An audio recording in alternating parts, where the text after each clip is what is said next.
Gilgamesh. Gilgamesh is a real historical figure. The Epic of Gilgamesh. There's some historical fiction to make him look bigger than life. Ishtar is a goddess.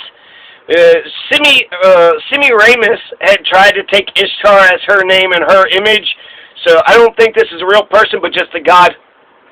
So, Gilgamesh and Enkidu, they returned to Uruk after they defeated the ogre Humbaba, the guardian monster of the cedar forest.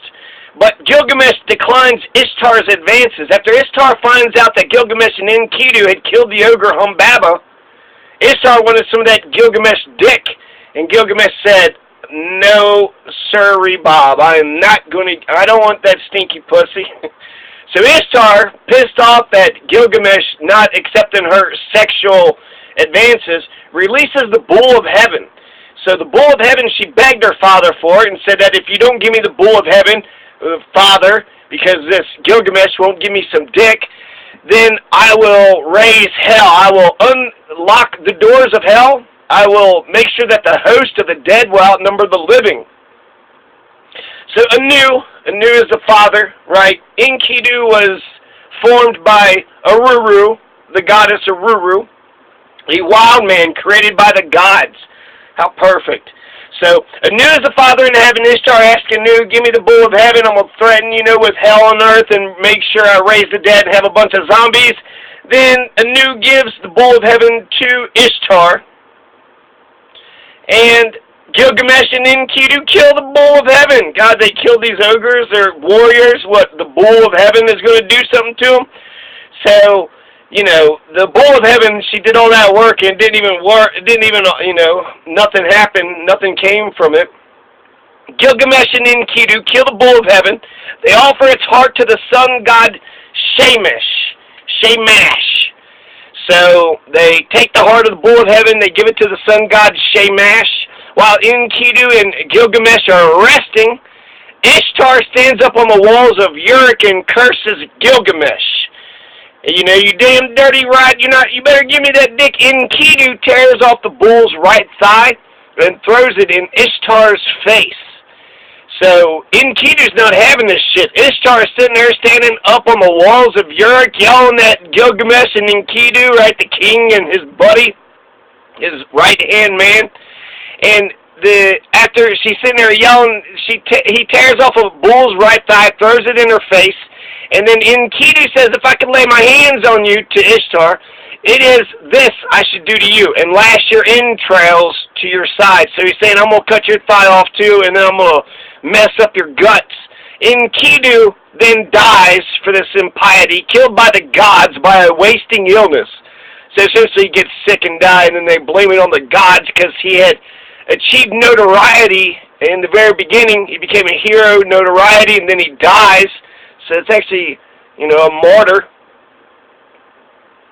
In the autobiography of Sargon of Akkad, Ishtar appears to Sargon of Akkad in a cloud of doves while he is working as a gardener for Akkad, the drawer of the water. Ishtar then proclaimed Sargon her lover and allowed him to become the ruler of Sumer, and Akkad. The goddess Aruru forms Enkidu from water and clay as a rival to Gilgamesh after the people of Uruk prayed to the gods to send somebody to destroy Gilgamesh. Gilgamesh was raping everybody. He was a bad tyrant. Eventually turns into a hero, right? That's the arc. But he was a bad guy. Before the weddings, he was raping all the women, just like in Braveheart. The nobles wanted to take their noble privileges, right? They just said, "Hey, I'm going to turn this privilege on, and I'm going to fucking... I'm going to fuck your wife, or I'm going to fuck your wife-to-be. I'm going to fuck your fiancé first." So this is Gilgamesh. He's a bad tyrant. He's mean. He's shitty. The people pray. Then Aruru, the goddess Aruru, forms the wild man Enkidu. Eventually, Shamhat is going to fuck Enkidu, and the wild nature man is no more. He can't live with he has his stench. He has Shamhat's stench on him, so the animals won't play with him anymore.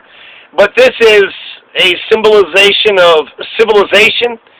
So you have a wild man, but by having sex with a woman, the beast and the man dies in order to preserve the dignity of woman. So it brings back to life that we need dignity. We can't just, walk on all fours and shit in a creek and eat berries and whatever we could catch a hold of. So, there's a lot there, but that's the story. That's the story of Ishtar and Gilgamesh, and Ishtar of Sargon of Akkad. So Ishtar is getting around, right? She's just having sex with all these men, or wanting to have sex with Gilgamesh, but Gilgamesh, he's a man's man, so he's like, look, just because you're offering it to me, I gotta just, any woman that, propositions me, I gotta just submit? No, what do you think? I'm just some sort of horny fuck? That I'm just some horny thing that's just going to keep coming back over and over again no matter what? Is that all you think I am? Is that all you give me credit for? I mean, my God. You think a lot of men actually do this. They take a lot of bullshit just so they could get some ass. And I like equality. I cannot stand hierarchy. So it's interesting. Enkidu is like one of my favorite characters in all of Imagination Land. Gilgamesh is the hero of heroes. He's the first historical hero. So the first historical record, the first thing that was written down on paper is about Gilgamesh and Enkidu. So just because he didn't want her sex, right? Talking about the Me Too culture, Gilgamesh is totally being objectified. Gilgamesh is totally being harassed by, some stalker who wants his dick. And this goddess, she's a god, and yet she's trying to get Gilgamesh to be with her, but since he won't be with her, she releases a bull of heaven. I mean, that's some crazy shit.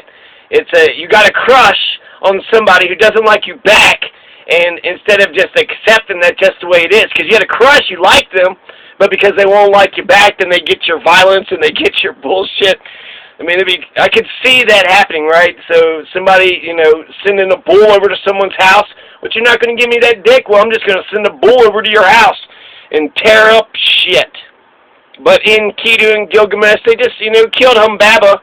So they killed the bull of heaven like it wasn't shit, gives the heart to Shamash, the sun god. And then Ishtar's all pissed off, right? So not only is she pissed off because he rejected her advances, and then she sends violence his way, but he defeats the violence. And then, after they cut the heart and they kill the bull, then she comes back, right, and just yells at them on the walls of Uruk and curses them.